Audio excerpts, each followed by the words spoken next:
सतगुरु की साजी नवाजी। गुरु प्यारी सात संगत जी, बड़े प्रेम और सत्कार से कहना जी, धन निरंकार जी।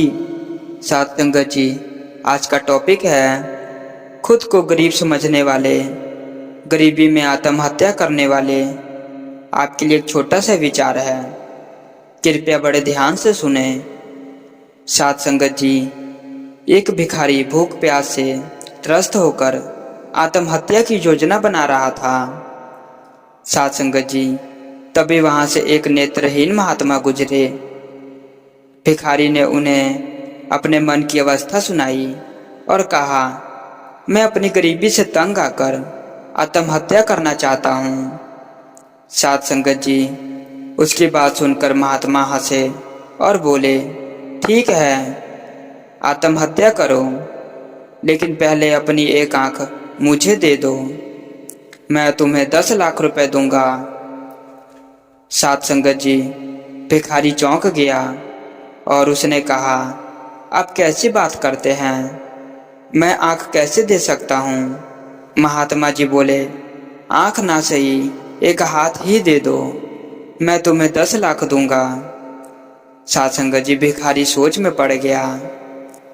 महात्मा मुस्कुराते हुए बोले, संसार में सबसे बड़ा धन निरोगी काया है। सात संगत जी, महात्मा जी बोले, तुम्हारे हाथ पांव ठीक हैं, शरीर स्वस्थ है, तुमसे बड़ा धनी और कौन हो सकता है।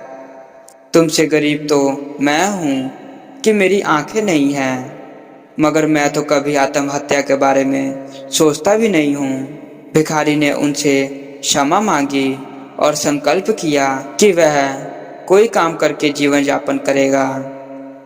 सात संगत जी, कहने का भाव यह है कि सात संगत जी, हमारा इतना अच्छा लाखों करोड़ों का शरीर होने के बावजूद भी, स्वस्थ शरीर होने के बावजूद भी, यदि हम खुद को कोसते हैं कि हम गरीब हैं, हमारे पास धन की कमी है, तो सात संगत जी, यह ठीक बात नहीं। सबसे बड़ा धनवान व्यक्ति वही होता है जिसका पूरा शरीर ठीक होता है। सात संगत जी, परमात्मा ने हमें कितने करोड़ों का शरीर दिया हुआ है, फिर भी सात संगत जी, यदि आप खुद को गरीब मानते हैं तो यह बात बिल्कुल भी ठीक नहीं है। सात संगत जी, परमात्मा ने हमें इतनी करोड़ों का शरीर दिया है कि सात संगत जी, हम इन शरीर का सही उपयोग करके सेवा सिमरन सत्संग भी करते रहें और साथ साथ में घर गृहस्थी को भी चलाते रहें। सात संगत जी, एक साधु शिला यानी पत्थर पर बैठा तपस्या कर रहा था। उस साधु ने उस एक पत्थर पर 100 साल तपस्या की। एक दिन साधु तपस्या में बैठा था, तब आकाशवाणी हुई कि हे साधु, हम खुश हैं, मांगो क्या मांगना है। तुमने जो तपस्या की है उसका फल चाहिए या दया मेहर।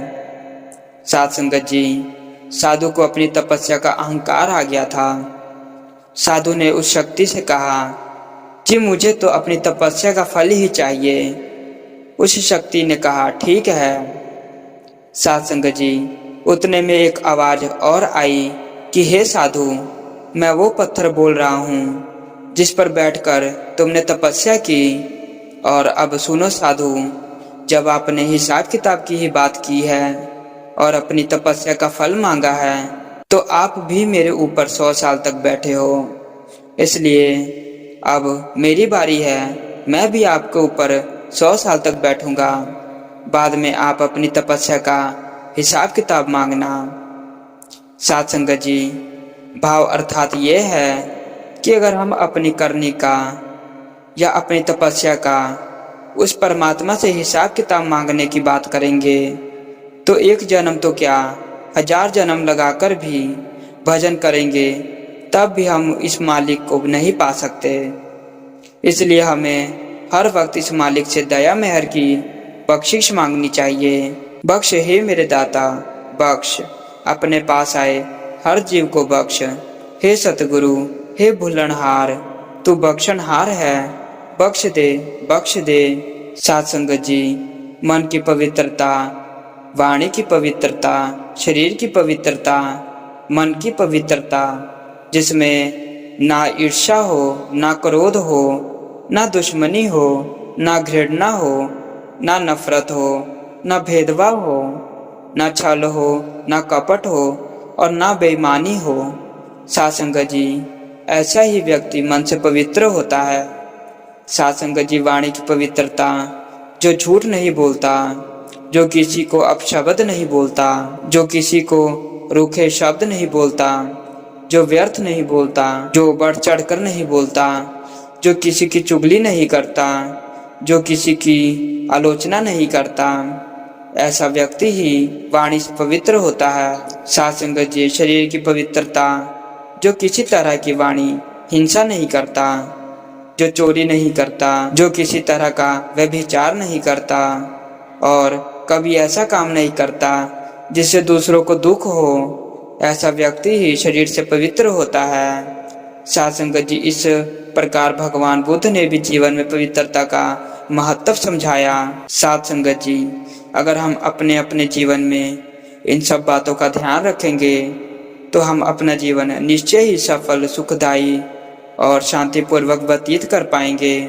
और दूसरों के लिए भी मार्गदर्शन बन पाएंगे। साथ संगत जी, दास इन्हीं वचनों से आप सभी संत महापुरुषों से आज्ञा लेगा। साथ संगत जी, और यदि कोई ऐसी वचन बोल गए हों तो दास को बख्श लेना। साथ संगत जी, बड़े प्रेम और सत्कार से कहना जी, धन निरंकार जी।